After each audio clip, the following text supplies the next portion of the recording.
Bismillahirrahmanirrahim. Assalamualaikum warahmatullahi wabarakatuh. Pada hari ini, kumpulan kami, kumpulan 5, akan membentangkan tajuk konsep peradaban di Malaysia. Seperti mana yang kita tahu, negara Malaysia terdiri daripada pelbagai kaum, bangsa dan etnik. Kumpulan kami terdiri daripada 14 orang ahli kumpulan. Okey, konsep peradaban di Malaysia. Konsep peradaban di Malaysia boleh dibahagikan kepada beberapa subtopik. Yang pertama, konsep asas peradaban. Yang kedua, tahap kesepadan sosial. Yang ketiga, proses kesepadan sosial.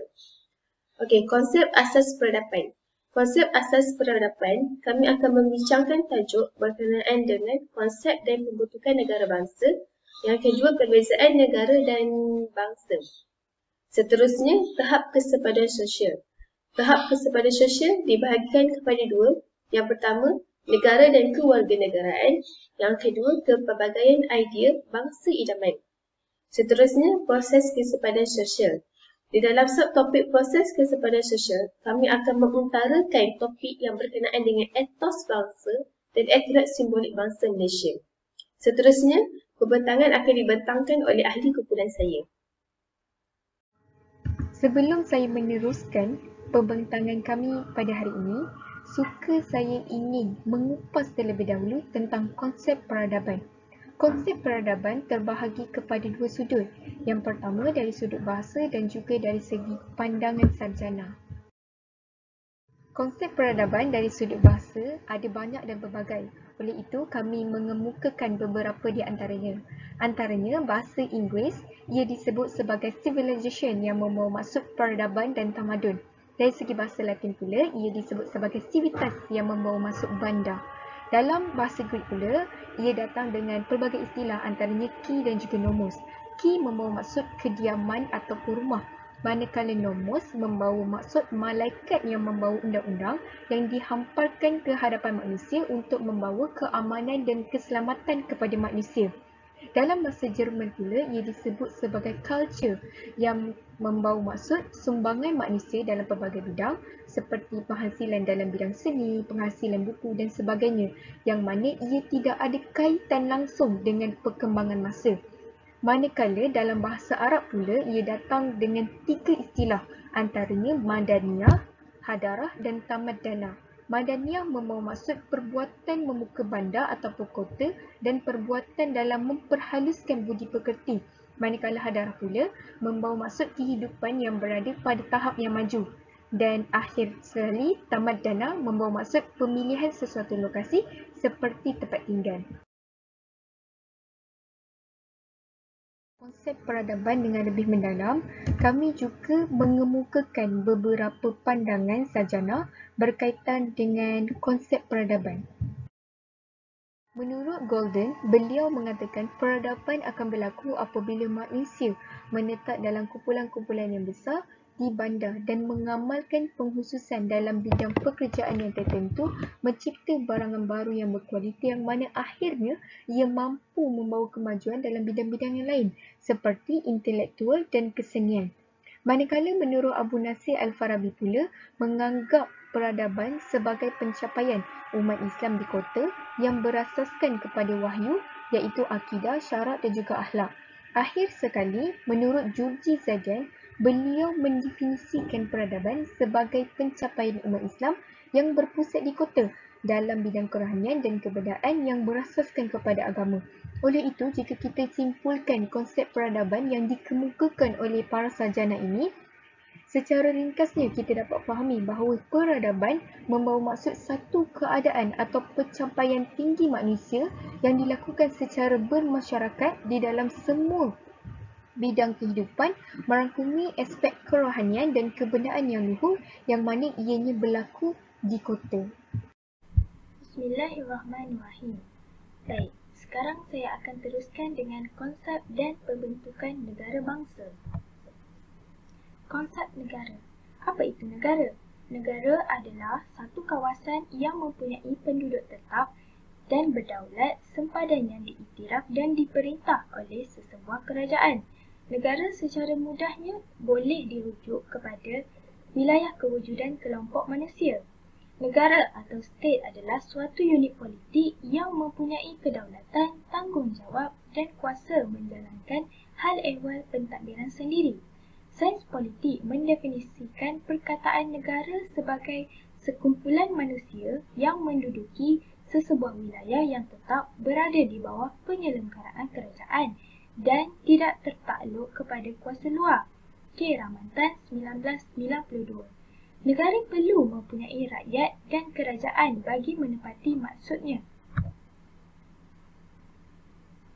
Justru itu, sebuah negara menurut undang-undang antarabangsa haruslah mempunyai 4 elemen.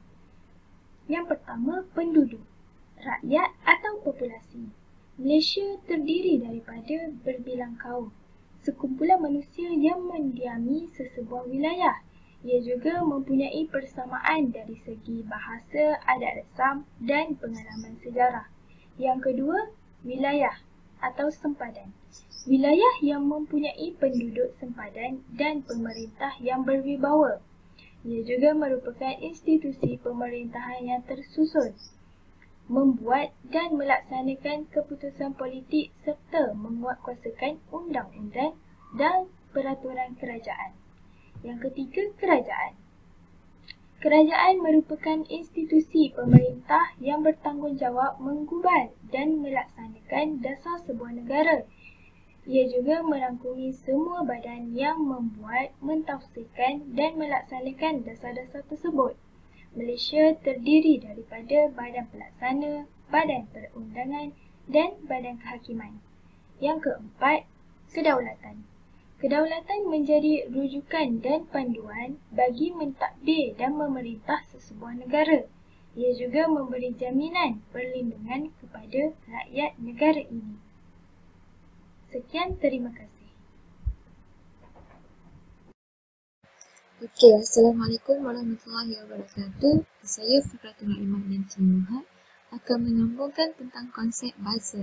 Okey, konsep bangsa merupakan satu kelompok manusia berdasarkan ciri fizikal iaitu ras dan keturunan. Maknanya, dalam satu kelompok manusia itu ada pelbagai jenis manusia seperti manusia yang berkulit gelap, manusia yang berkulit cerah maupun yang berkulit sawo matam. Maknanya dalam satu kelompok itu bukannya semua sama. Dan juga keturunan. Dalam satu kelompok itu juga boleh dikatakan ada daripada keturunan Melayu asli, ada daripada campuran Melayu dengan Cina maupun India dengan Cina dan sebaliknya.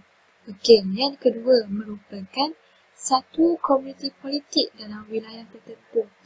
Okey, politik ini seperti mana boleh dikaitkan sebagai organisasi. Dalam sebuah komuniti perlulah ada seorang pemerintah yang dapat mengawal satu komuniti itu daripada segi kebajikan, daripada segi kebajikan, pertahanan dan sebagainya. Contohnya, apa yang dapat kita lihat di negara kita iaitu Parti UMNO ditubuhkan adalah bertujuan untuk mempertahankan bangsa Melayu dan berbagai-bagai parti lagi politik yang ada di Malaysia ini untuk membentuk satu pemerintahan yang sempurna. Okey, yang seterusnya ialah kaum iaitu kumpulan etnik berdasarkan ciri budaya. Okey, apa yang terlihat di negara kita Malaysia ini, kita mempunyai pelbagai jenis etnik. Apa yang terdapat terlihat di Sarawak mempunyai berbagai-bagai etnik. Jadinya dengan pelbagai etnik ini, setiap etnik mempunyai budaya-budayanya tersendiri. Itulah daripada saya. Sekian saja. Terima kasih. Bismillahirrahmanirrahim. Assalamualaikum warahmatullahi wabarakatuh. Nama saya Muhammad Farhan Hafizi bin Abdul Razi 05-774. Jadi hari ini saya akan menyambung tajuk subtopik kita yang berkenaan dengan pengenalan negara bangsa. Di sini terdapat 4 poin dapat kita bandingkan antara negara Eropah, Madinah, Sweden Melayu dan juga British. Jadi mari kita saksikan. Negara Eropah negara Eropah mengamalkan amalan real politik dalam membina negara baharu. Apa itu real politik? Real politik ini merupakan cara yang mana para pemimpin mereka telah menggunakan kaedah tipu hilah dan berperang untuk mendapatkan kawasan jajahan. Selain itu, negara bangsa negara Eropah ini tercetus kerana mereka mempunyai kesedaran tentang hak rakyat, kerajaan berperlembagaan dan kerajaan moden. Kedua, kita lihat pada negara Madinah. Negara Madinah iaitu pemimpin sendirinya iaitu Nabi Muhammad SAW telah menyatukan melalui amalan diplomasi dan prinsip Islam dengan keakuran semua warga negara terhadap Sahifatul Madinah. Nabi Muhammad SAW telah menyusun piagam Madinah atau dikenali juga dengan Sahifatul Madinah, iaitu perlembagaan bertulis bagi menyatukan pembinaan negara Islam di Madinah secara diplomasi, iaitu melalui musyawarah dan permuafakatan. Setiap undang-undang yang digubal oleh Nabi Muhammad SAW telah mendapat persetujuan semua anggota masyarakat di Madinah, tak kisahlah mereka ni seperti Nasrani, Kristian dan Yahudi. Dan kesemua isi-isi piagam Madinah ini telah dipersetujui oleh masyarakat di Madinah dan hasilnya telah membantu dalam menyatupadukan masyarakat di Madinah. Seterusnya kita lihat pada feudal Melayu, iaitu kekuasaan raja-raja Melayu dan ketaatan rakyat di kawasan taklukannya. Masyarakat Melayu merupakan masyarakat feudal yang mana kita boleh bahagikan kepada dua kelompok, iaitu kelompok pemerintah dan kelompok yang diperintah. Kelompok pemerintah seperti sultan atau raja, kerabat diraja, pembesar, bangsawan dan pemimpin agama. Manakala kelompok yang diperintah terdiri daripada rakyat biasa, orang asing dan juga hamba. Hubungan antara kedua-dua kelompok ini adalah timbal balik dan saling melengkapi antara lapisan masyarakatnya. Maksudnya, raja-raja memerlukan rakyat dan rakyat juga memerlukan raja-raja. Yang keempat ialah British. Iaitu pada zaman ketika mereka telah menakluki tanah Melayu, mereka telah mencetuskan idea negara bangsa melalui penubuhan Malayan Union. Malayan Union itu apa? Malayan Union itu ialah satu cubaan oleh pihak British bagi menukar taraf negeri Melayu yang bernaung kepada tanah jajahan. Yang mana sebelum ini kita tahu tanah Melayu dahulu terdiri daripada negeri-negeri Melayu bersekutu, negeri-negeri Melayu yang tidak bersekutu serta negeri-negeri selat. Dan salah satu ciri-ciri Malayan Union ini ialah raja-raja menjadi ahli majlis Melayu yang mana hanya membincangkan tentang soal agama Islam dan adat istiadat Melayu. Kemudian pentadbirannya bersifat kesatuan dan setiap negeri tersebut diketuai oleh Cabinet British yang mana telah dilatih oleh Raja England. Namun apakah daya, idea Malayan Union ini telah dibantah sehabis-habisnya oleh rakyat Melayu pada ketika itu dan seterusnya telah dibubarkan. Sekian. Assalamualaikum warahmatullahi wabarakatuh.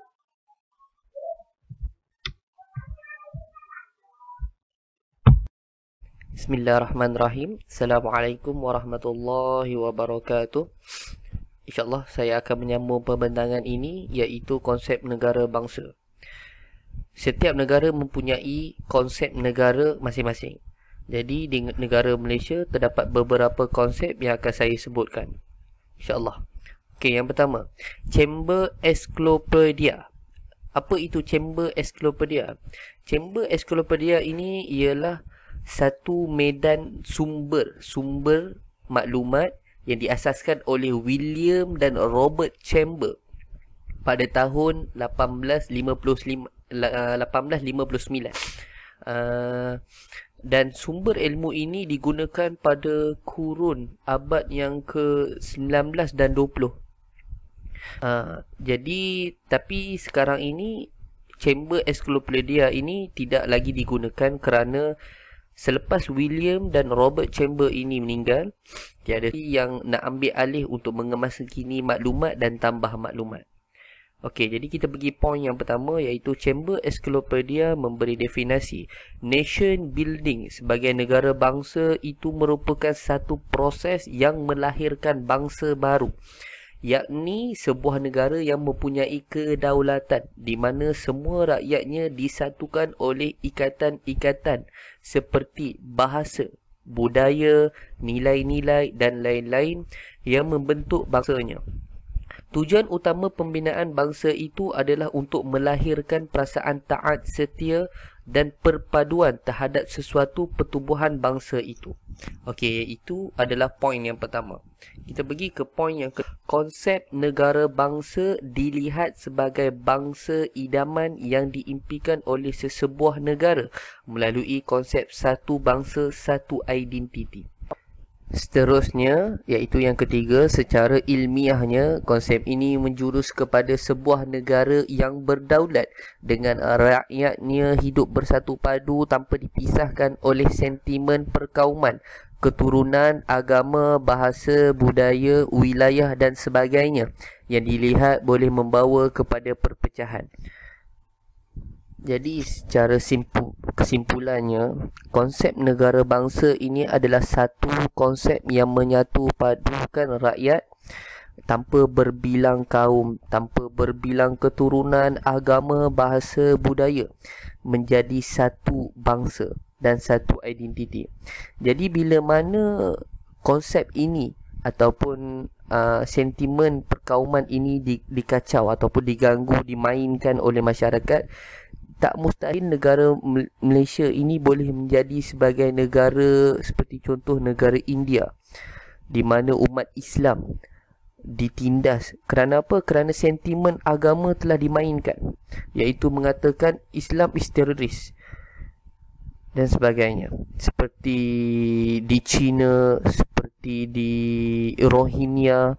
Jadi itu adalah contoh-contoh negara yang di mana yang memainkan sentimen agama.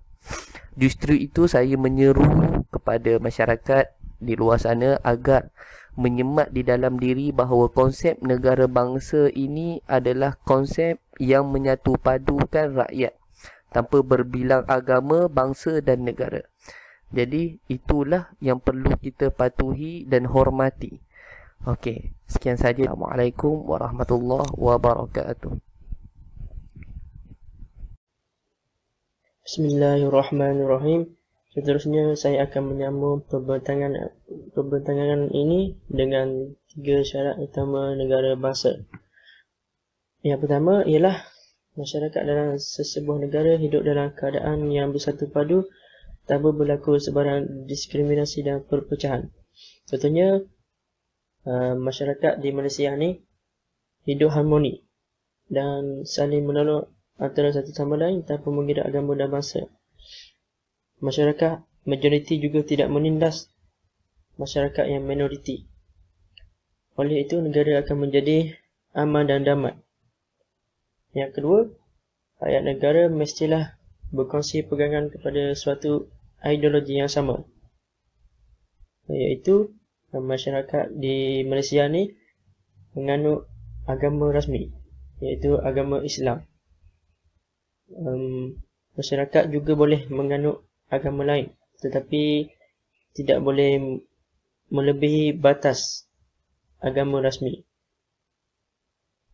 Yang ketiga, penduduk haruslah percaya dan yakin terhadap sistem pemerintahan dan undang-undang negara yang telah dipinda semenjak dari dulu lagi. Masyarakat tidak boleh membantah sistem pemerintahan dan undang-undang negara yang telah sedia ada. Masyarakat juga haruslah mematuhi segala arahan pemimpin, di mana pada musim ini negara kita telah dilanda oleh virus yang amat berbahaya, iaitu coronavirus. Hendaklah masyarakat mematuhi arahan Perdana Menteri yang menyuruh masyarakat stay at home, iaitu duduk di rumah, tidak boleh keluar, yang akan menyebabkan virus akan berjangkit antara satu sama lain dan tidak muat untuk merawat masa di hospital. Assalamualaikum, saya Muhammad Rozemi bin Rusli, nombor metrik 056436. InsyaAllah hari ini saya akan membentangkan topik 5.2 yang bertajuk perbezaan konsep negara dan bangsa. Alhamdulillah, pada topik yang sebelum ini kita telah mengetahui maksud negara dan juga bangsa. Jadi hari ini saya akan kupaskan sedikit mengenai perbezaan negara dan bangsa ini. Jadi terdapat 4 perbezaan negara dan bangsa ini. Apakah itu? Jadi saya akan rungkaikan sedikit. Perbezaan yang pertama adalah negara ini merujuk kepada wilayah yang mempunyai penduduk, sempadan dan pemerintah yang berwibawa. Disenangkan cerita, saya ambil contoh Malaysia. Malaysia mempunyai wilayah yang berpenduduk, ramai kaum-kaum, ramai rakyat-rakyatnya. Bersempadan ni membawa maksud sebuah negara itu mempunyai had ataupun limit. Contohnya setakat ini adalah Malaysia, dan jika diteruskan lagi kita mungkin ke Indonesia. Ada sempadan, mungkin dipisahkan oleh laut dan sebagainya. Dan pemerintah yang berwibawa membawa maksud kita ni diperintah oleh seorang pemerintah, yang mana kita tahu Malaysia ini diperintah oleh Perdana Menteri bersama-sama dengan jemaah-jemaahnya. Dan bangsa pula merujuk kepada wilayah kewujudan kelompok manusia, yang mana sesuatu tempat ataupun sesuatu kawasan itu adanya manusia, adanya sesuatu bangsa ini. Perbezaan kedua pula bagi negara merujuk institusi pemerintahan yang tersusun dan bertanggungjawab membuat dan melaksana, yang mana kita di Malaysia ada pemerintahan yang sangat tersusun, sangat teratur.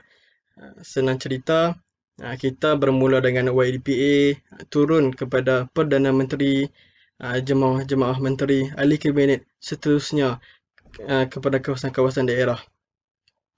Jadi untuk bangsa pula, sama juga dengan yang nombor 1, kita merujuk kepada wilayah kewujudan kelompok manusia.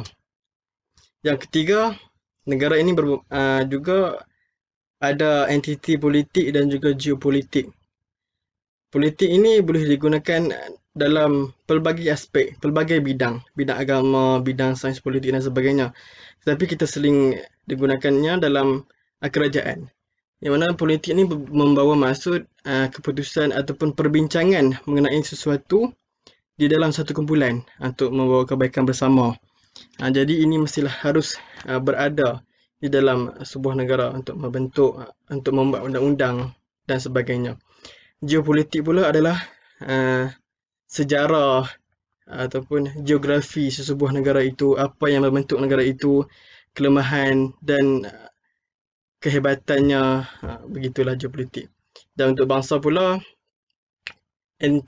entiti budaya dan juga etnik, yang mana bangsa ini seperti mana kita tahu di Malaysia ini terdapat pelbagai bangsa, dan majoritinya ada 3. Yang pertama Melayu, kedua India, yang ketiga Cina.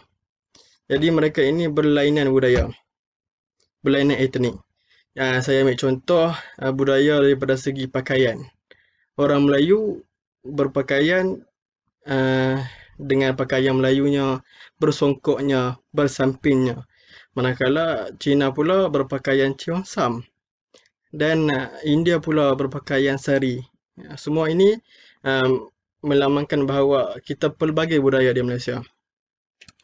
Jadi yang terakhir, iaitu yang keempat, konsep negara ini haruslah ada 4 elemen, iaitu wilayah sempadan, kerajaan, penduduk atau rakyat dan kedaulatan. seperti mana yang saya telah kabarkan tadi, wilayah atau sepadan ini adalah had ataupun limit sesuatu negara.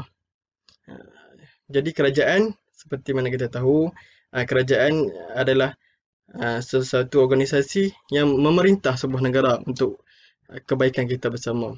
Dan penduduk ni adalah seperti kita, yang mana manusia yang berada di sesuatu daerah, kawasan ataupun negeri. Dan kedaulatan. Kedaulatan ini membawa banyak maksud, yang mana kedaulatan kepada raja, kedaulatan kepada negara, dia lebih kepada kesetiaan dan kepatuhan sebagai rakyat kepada pemerintah, kepada negara. Kita hormat negara kita hormat pemerintah kita.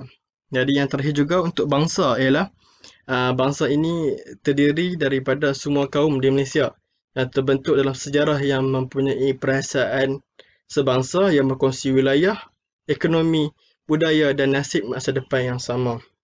Yang mana kita tahu di Malaysia ini kita tinggal bersama pelbagai kaum. Jadi semua kaum ini berkongsi aliran sejarah yang sama dalam membentuk kemerdekaan.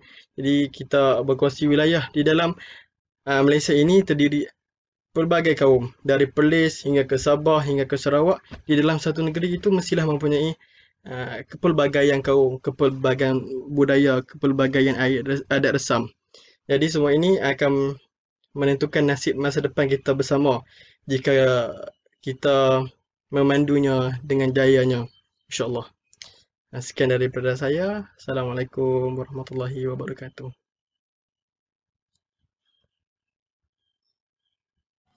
Bismillahirrahmanirrahim. Assalamualaikum warahmatullahi wabarakatuh. Nama diberi ialah Amirah Nasuha binti Azhar, nombor metrik 056482. Hari ini saya ingin menerangkan tentang tajuk tahap kesepaduan sosial. Maksud tahap kesepaduan sosial ialah proses untuk menyatupadukan seluruh masyarakat dan negara supaya setiap anggota masyarakat dapat membentuk satu identiti dan nilai bersama serta memiliki perasaan cinta dan bangga kepada tanah air. Contohnya, kita boleh lihat pada peristiwa 13 Mei 1969. Pada peristiwa 13 Mei 1969 memberi peringatan yang amat besar bagi kita, iaitu tentang kebenaran peribahasa. Kalah jadi abu, menang jadi arang. Itu kerana konflik itu merugikan semua kaum. Selain menjejaskan imej negara di pesada antarabangsa. Apakah peristiwa 1969? Peristiwa 13 Mei 1969 ialah kejadian tuntut keperluan menghormati kontrak sosial. Dulu dipanggil kontrak sosial, kini dipanggil Perlembagaan Persekutuan. Di dalam Perlembagaan Persekutuan termaktub galungan itu tertulis tentang agama Islam, bahasa kebangsaan, kedudukan keistimewaan kaum Melayu dan kelompok asal Sabah dan Sarawak, serta tidak dilupakan itu tentang kedaulatan Raja Melayu. Saya berharap peristiwa 13 Mei 1969 ini perlulah menjadi pengajaran buat kita semua, bukan sahaja perlu muhasabah diri sendiri pada setiap masa. Bahkan lebih penting lagi ialah kita hendaklah memastikan ia tidak berulang lagi dengan menentukan hubungan etnik sentiasa baik dari semasa ke semasa. Okay. Seterusnya, saya ingin menerangkan tentang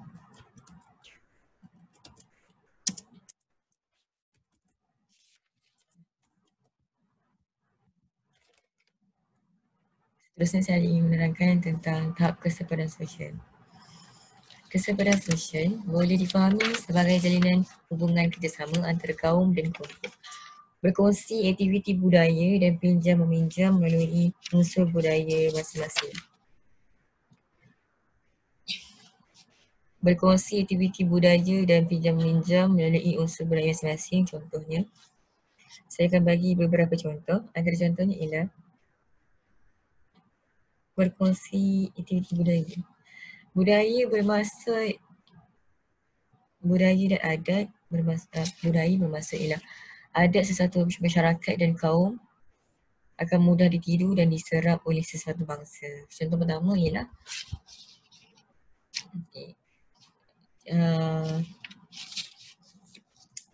tiga kini digunakan lagi, iaitu digunakan ketika raya Aidilfitri. Pemberian sampul raya yang sering digunakan pada ketika ini. Pemberian sampul raya yang asalnya ditiru dari sampul ampau bangsa Cina ketika merayakan Tahun Baru Cina. Dan kalau kita tengok macam zaman-zaman kita dah, tapi zaman sekarang ada juga digunakan. Biasanya kalau kita dah salam tuan rumah dari makan dan berborak semua, mesti tuan rumah akan bagi duit raya. Dan duit raya tu mesti akan terletak elok dalam sampul yang kemas dan rapilah untuk diberikan kepada tetamu yang datang. Okay. Contoh yang kedua ialah berpakaian. Okay. Kalau kita tengok pada zaman sekarang ini, berpakaian seperti mana ketika kita pakai hari ini. Contohnya, berkemeja, berseluar panjang, bertali leher dan makan menggunakan sudu atau garpu. Perkara ini semua adalah perkara asing dan luar daripada adat Melayu. Okay, kalau kita tengok dahulu, cara pemakaian mereka berbeza ya dahulu dan kini. Pemakaian pada zaman dahulu sangat sopan. Jadi kita tengok dahulu orang Melayu memakai kain sarung ataupun likat. Ke mana-mana pun dia pergi pakai likat, kain sarung, kan. Bila datangnya perkara asing, Barat memperkenalkan fashion yang terbaru. Yang tadi saya cakap tadi, Barat memperkenalkan fashion berkemeja, berseluar panjang, tali leher. Yang ketiga ialah kaum India memakai pakaian baju kaum Melayu ketika majlis perkahwinan. Pengantin India dipilih bersanding ikut adat Melayu. Kalau kita tengoklah, kita kan banyak bangsa. Kalau kita tengok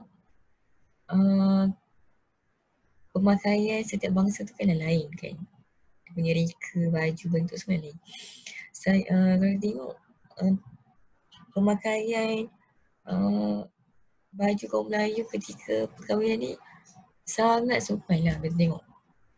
Dengan berbaju kurung dan itu untuk perempuan. Kalau untuk lelaki berbaju Melayu. Maksudnya di dalam pemilihan pemakaian baju Melayu, orang Melayu ni mereka masih mengekalkan adat dahulu, iaitu baju Melayu dan baju kurung. Okay. Yang kedua, jalinan hubungan terjema dalam putaran ekonomi dan pasaran yang menyebabkan saling bergantung melalui kegiatan ekonomi seharian. Okay, dia kata jalinan hubungan terjema dalam putaran ekonomi dan pasaran yang menyebabkan saling bergantung melalui kegiatan ekonomi seharian. Contoh, tak payah beda jauh dah. Okay. Contoh dari sudut ekonomi pula, yang pertama, ketika musim perayaan orang Melayu iaitu sambutan Hari Raya Aidilfitri, kebanyakan kedai runcit pada malam hari, kebanyakan kedai runcit yang buka pada malam Hari Raya Aidilfitri, kebanyakannya terdiri daripada kaum Cina. Jika tiada mereka ni, rasanya tak dapat aku nak beli barang kan. Contoh, kalau kita malam raya, takut ada barang yang terkurang kan, nak beli lepas tak ada. Kalau tak ada buka kedai runcit ni, rasanya macam tak lengkap lah acara kita tu kan. So di situ nampak tak ayat tu, maksudnya kita kena bergantung antara satu sama lain. Yang kedua ialah pengusaha kilang dari kaum Cina memberi peluang pekerjaan kepada golongan orang Melayu untuk memastikan kelangsungan keperluan hidup. Okay. Itu contohnya. Dua contoh je untuk soal ekonomi. Okay, sekian, terima kasih dari saya.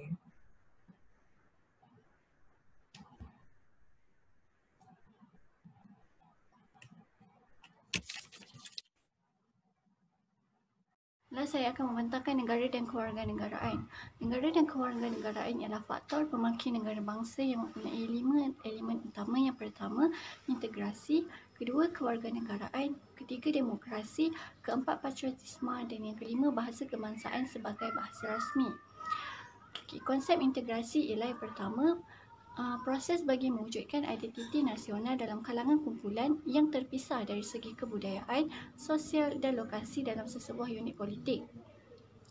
Unsur integrasi mempunyai 6 unsur, iaitu yang pertama integrasi wilayah, yang kedua integrasi ekonomi, yang ketiga integrasi kebudayaan, yang keempat integrasi sosial, yang kelima integrasi pendidikan, yang keenam integrasi politik. Integrasi wilayah ni ialah mengurangkan jurang perbezaan pembangunan ekonomi dan sosial antara wilayah yang maju dengan yang mundur. Integrasi ekonomi, usaha untuk mengurangkan jurang perbezaan ekonomi antara kumpulan etnik. Integrasi kebudayaan ialah usaha membentuk satu kebudayaan kebangsaan.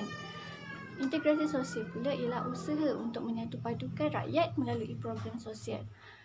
Yang kelima ialah integrasi pendidikan, iaitu mewujudkan satu sistem pendidikan bercorak kebangsaan dan sempurna dari segi intelek, jasmani dan rohani.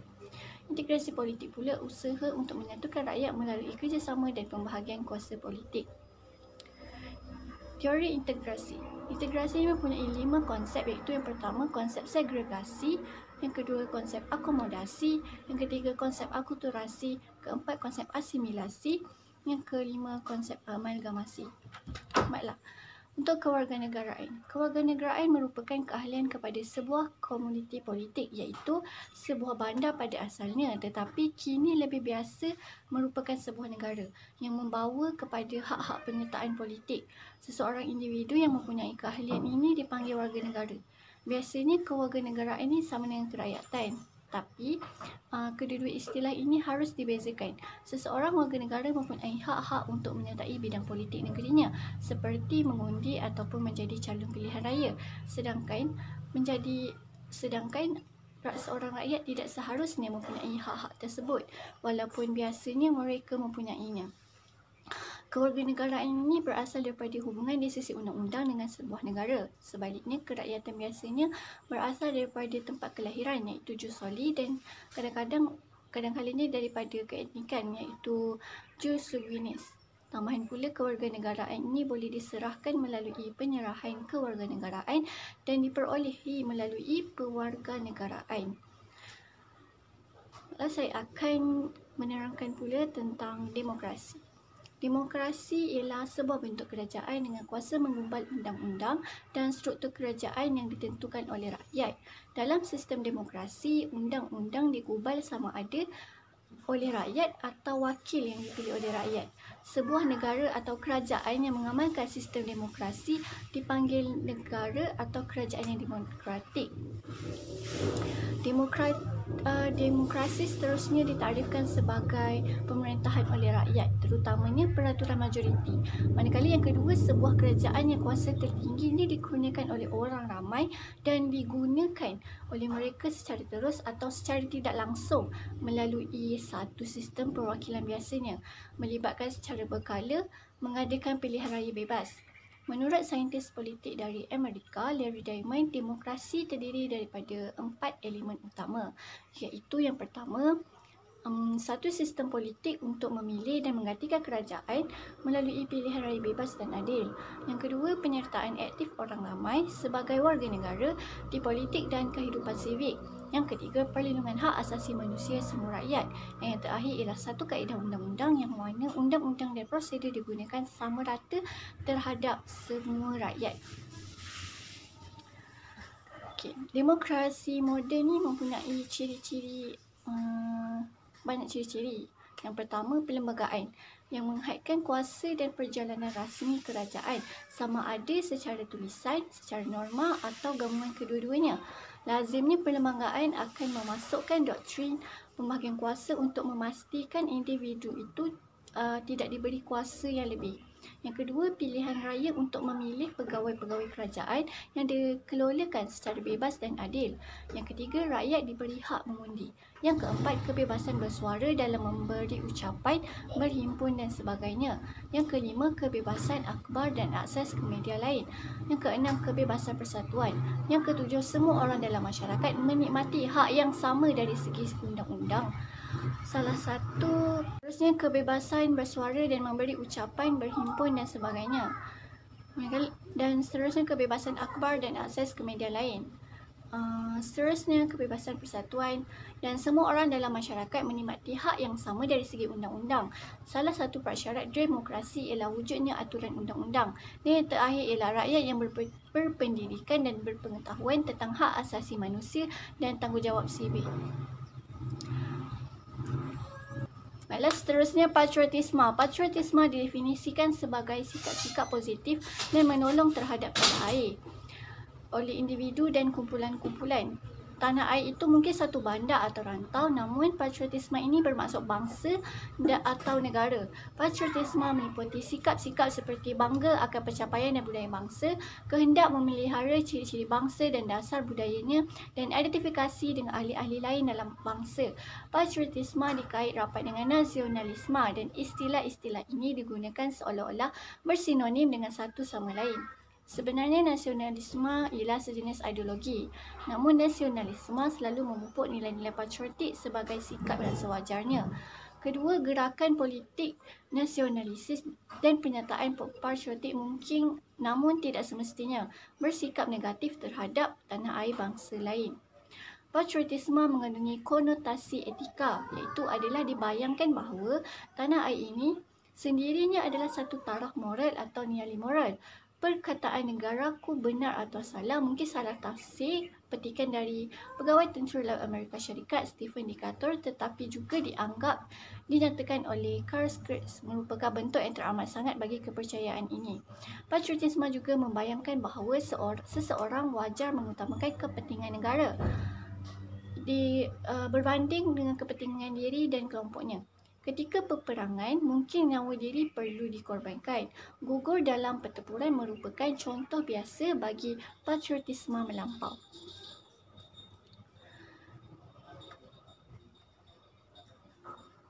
Balas, seterusnya bahasa kebangsaan. Bahasa kebangsaan merupakan sebuah bahasa yang melambangkan identiti kebangsaan sesuatu bangsa atau negara. Secara uniknya,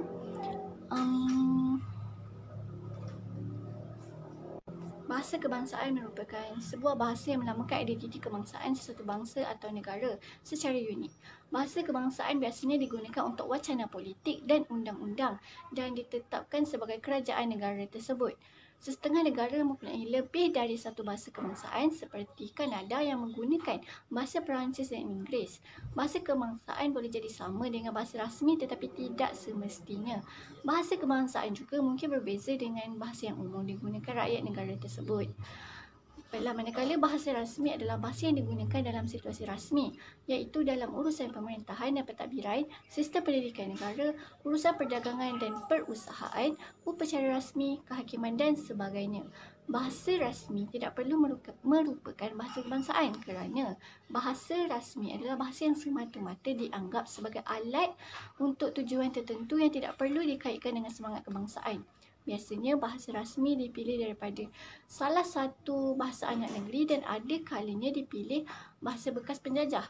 Bagi negara yang mempunyai bahasa yang maju, bahasa yang banyak laras bahasanya akan diangkat menjadi bahasa rasmi.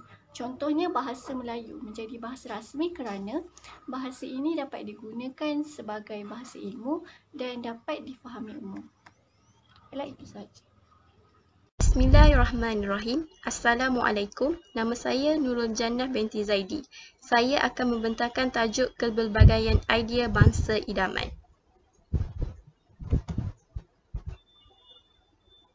Bangsa idaman sebelum merdeka, iaitu pergerakan nasionalisme, Masing-masing merancang untuk berjuang mendapatkan kemerdekaan dalam kerangka bangsa idaman masing-masing yang bermaksud sifat dan wajah bangsa Malaysia yang mereka inginkan sesuai dengan agenda ekonomi, politik, sosial dan budaya masing-masing. Di sini, berbagai kaum yang ada di Malaysia atau tanah Melayu pada ketika itu, iaitu bangsa Melayu, Cina, India dan juga beberapa pribumi di Sabah dan juga Sarawak, masing-masing berjuang untuk mendapatkan kemerdekaan mengikut acuan politik, budaya kaum masing-masing. Kita dapat lihat 3 kelompok strategik nasionalisme Melayu. Yang pertama, kita dapat lihat Melayu Raya, iaitu anjuran kelompok strategik kiri Melayu. Pada ketika itu, terdapat 2 kelompok strategik, iaitu kiri dan juga kanan. Kalau kelompok strategik kanan, kita dapat lihat iaitu parti UMNO ataupun dikenali sebagai United Malaysian National Organisation, dan juga kelompok strategik aliran kiri iaitu Parti Kesatuan Melayu Muda ataupun beberapa badan gabungannya seperti Angkatan Pemuda Insaf, API, Angkatan Wanita Sedar, Awas dan juga Barisan Tani Setanah Air ataupun dikenali singkatannya BATAS. Negara yang kedua, anjuran jalur bangsa idaman negara Islam, iaitu mereka berorientasikan Islam dan juga masyarakat Majmuk Pimpinan Melayu, Malay League Plural Society Nation, iaitu kelompok strategi 3 rangkaian etnik ini diterima oleh kolonial. Maksudnya negara Islam, iaitu negara kita Malaysia, negara Islam, dan juga yang kedua masyarakat kita dipimpin oleh orang Melayu.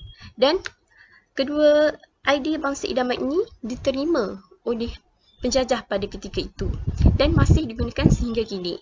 Yang ketiga, pemerintah kolonial memilih, menyokong dan juga mempromosi jalur ketiga melalui Communities Liaison Committee ataupun dikenali sebagai Perhubungan Jawatan Kuasa. Bangsa idaman selepas merdeka. Antara bangsa idaman utama pasca merdeka iaitu konsep Malaysia di bawah anjuran kelompok strategik daripada Singapura pada tahun awal 1960-an. Yang pada ketika itu Singapura setuju bergabung dengan Malaysia sebelum keluar daripada Malaysia pada akhir 1990-an. Yang kedua, keinginan kolektif untuk mempunyai suatu identiti nasional sepunya ataupun keinginan bersama-sama untuk membina sebuah bangsa. Idea dan wacana mengenai identiti nasional sepunya ini adalah sebuah pernyataan mengenai bangsa idaman ataupun wajah Malaysia yang mereka inginkan. Keinginan kolektif ini adalah keinginan bersama-sama seluruh rakyat Malaysia ataupun rakyat tanah Melayu pada ketika itu sebelum merdeka. Mereka ingin sama-sama membina sebuah negara Malaysia yang mempunyai identiti yang tersendiri, yang mewakili masyarakat ketika itu bersama-sama. Yang kedua, bangsa idaman pegangan pemerintah iaitu masyarakat Majmuk Pimpinan Melayu ataupun Malay League Plural Society Nation, iaitu orang Melayu yang memimpin Malaysia. Dan bangsa idaman ini masih dipegang sehingga kini. Kita dapat lihat ketua kerajaan kita, Perdana Menteri kita, Tan Sri Muhyiddin Yassin, seorang orang Melayu. Bukan bermaksud tidak dapat dilantik kaum lain, tetapi bangsa idaman yang kita pegang di bawah pegangan pemerintah pada tahun 1957 sehingga 2018 ini masih berkuat kuasa sehingga tahun 2020. Sekian, terima kasih. Itu sahaja daripada saya. Alhamdulillah. Assalamualaikum warahmatullahi wabarakatuh. Saya Ahmad Haris bin Meli 056024 dan membawa anda maksud tajuk The Proses Kesepadan Sosial. Bawah tajuk ini kita membincangkan dua perkara penting iaitu etos bangsa dan etnos simbolisme bangsa Malaysia. Etos bangsa menurut Muhammad Taib Osman dan Abu Hassan Syam. Etos ini merupakan satu sistem nilai sosial yang terdapat dalam sebuah budaya. Dari ini kita boleh merujuk kepada sama ada nilai, pandangan dunia, semangat dan pemikiran. Etos bangsa menurut Hanafi dalam konteks rakyat Malaysia adalah satu sifat sebuah masyarakat ataupun komuniti. Bila sifat tersebut boleh terbit daripada satu semangat, satu nilai, satu idea, kepercayaan, pemikiran, falsafah ataupun pegangan hidup masyarakat berkenaan. Maka apa yang dapat terumuskan dalam etos ini adalah etos merupakan satu budaya yang terbit daripada tabiat masyarakat tersebut. Bahwa etos ini terdapat pelbagai jenis yang boleh kita kategorikan. Antaranya ialah etos bangsa, etos pendidikan, etos ekonomi, etos budaya. Sekarang kita beralih pula kepada etnos, jati negara. Jati negara itulah yang pertama etos simbolisme bangsa kita. Yang kedua adalah bunga kebangsaan, tak lain adalah bunga raya. Yang ketiga adalah bendera kita, jalur gemilang. Yang keempat adalah lagu kebangsaan negara kita, lagu negaraku.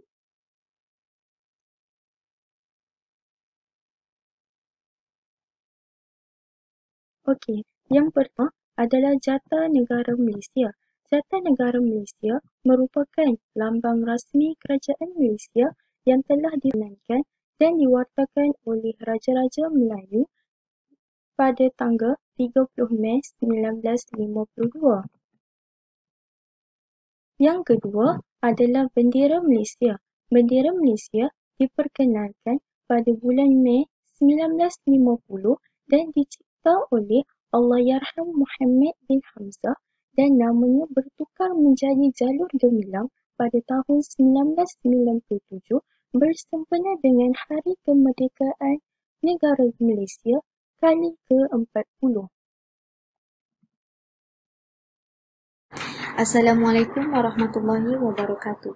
Nama saya Nur Farhana Ramli, nombor matrik saya 056512. Saya akan membentangkan mengenai bunga kebangsaan. Bunga kebangsaan seperti yang kita ketahui iaitu bunga raya. Bunga raya ini juga dikenali sebagai bunga sepatu ataupun kembang sepatu. Bunga raya menjadi bunga kebangsaan setelah diisytiharkan oleh Tun Abdul Rahman Putra Al-Haj. Bunga raya juga menjadi bunga kebangsaan setelah Tanah Melayu bergabung dengan Singapura, Sabah serta Sarawak. Bunga raya yang berwarna merah ini melambangkan keteguhan pentadbiran, keharmonian, keteguhan ekonomi serta berani untuk menempuhi cabaran. Kelopak bunga raya ini juga melambangkan perpaduan rakyat yang berbilang kaum yang selaras dengan prinsip rukun negara. Seterusnya iaitu lagu kebangsaan. Lagu kebangsaan kita iaitu Lagu Negaraku dicipta oleh Tun Abdul Rahman Putra Al-Haj pada tahun 1957. Lagu Negaraku ini juga diperdengarkan dalam pengisytiharan kemerdekaan pada tanggal 31 bulan 8 1957. Rentak Lagu Negaraku ditukar oleh Tun Dr. Mahathir bin Mohamad serta skor Lagu Negaraku dicipta oleh Alfonso Saliano. Selain itu, maksud lirik Lagu Negaraku ialah menyeru rakyat dari pelbagai bangsa, agama serta budaya untuk bersatu padu serta mengejar pelbagai kemajuan. Lagu ini juga memohon rahmat dari Allah untuk kesejahteraan raja, rakyat serta negara. Itu sahaja dari saya. Sekian, terima kasih.